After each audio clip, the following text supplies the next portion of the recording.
Kapag pinili mo ang magmahal, dapat handa kang harapin ang lahat ng bagay na darating sa buhay mo. Hindi kasi laging masaya ang magmahal. Minsan masakit, minsan mahirap. Kaya dapat handa ka.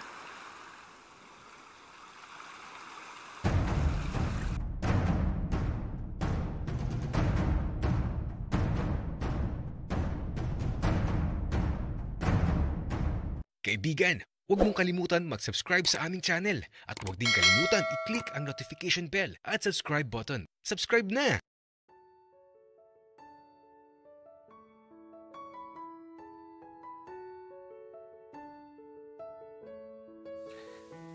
Tapos na akong maligo. Eh, kaya lang, wala akong dalang towel.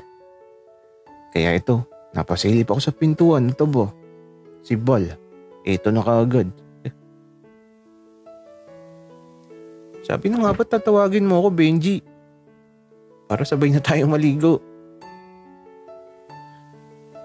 Bal, tapos na ako. Kumuha ako ng towel sa kwarto ko.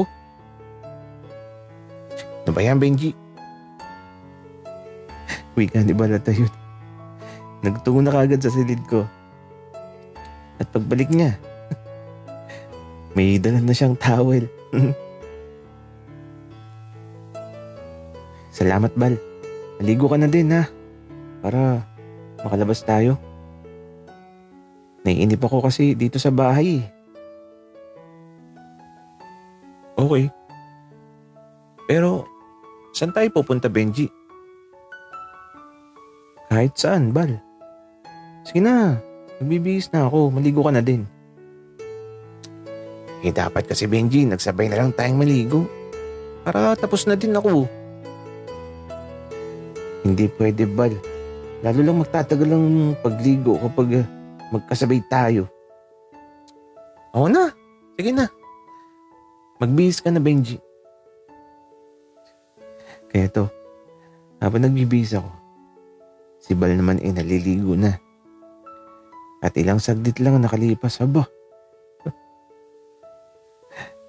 Ayan na si Bal. Napakabilis maligo.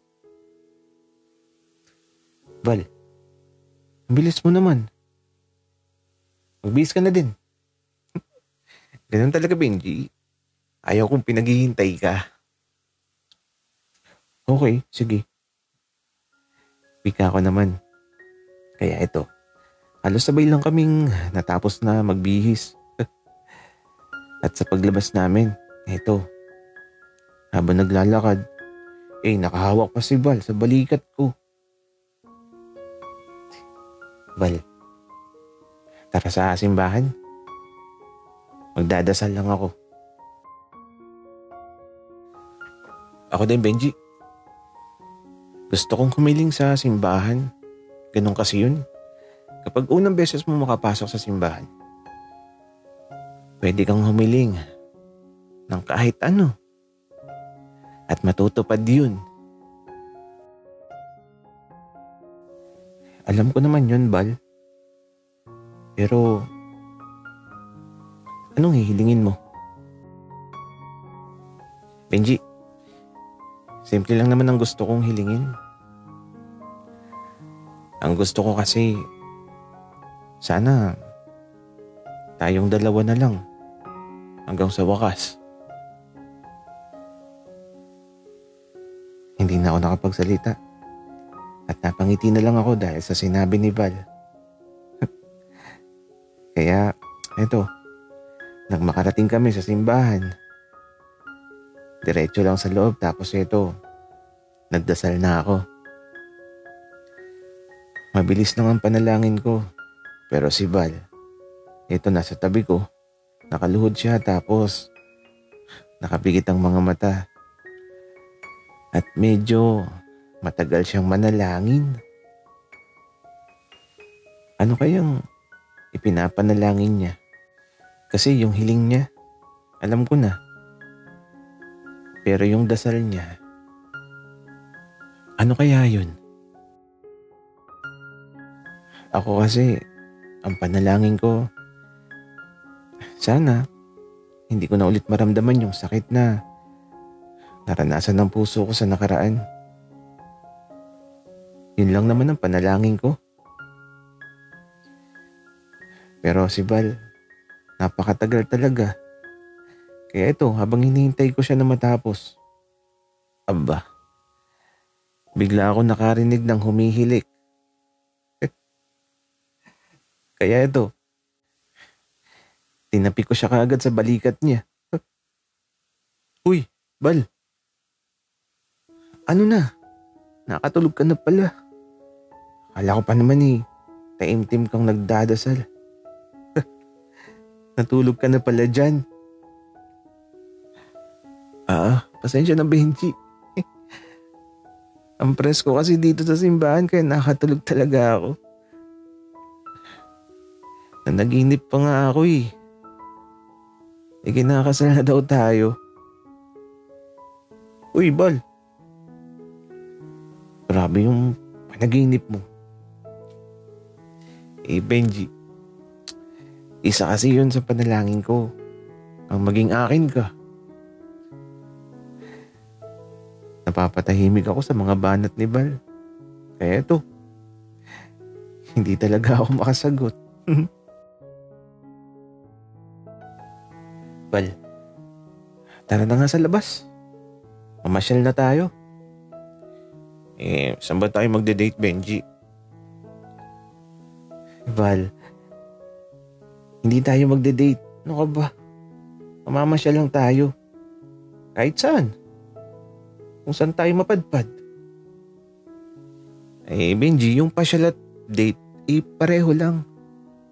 Pero sige, kahit saan man tayo makarating, basta ikaw yung kasama ko, magiging masaya ako. Sa mga sandaling to, hindi ko alam kung saan kami patungo ni Bal. Pero tama siya. Masaya lang din talaga ako sa mga sandaling to. Nakasama ko siya. Parang tila ba nalalasap ko na ulit ang tamis ng kahapon.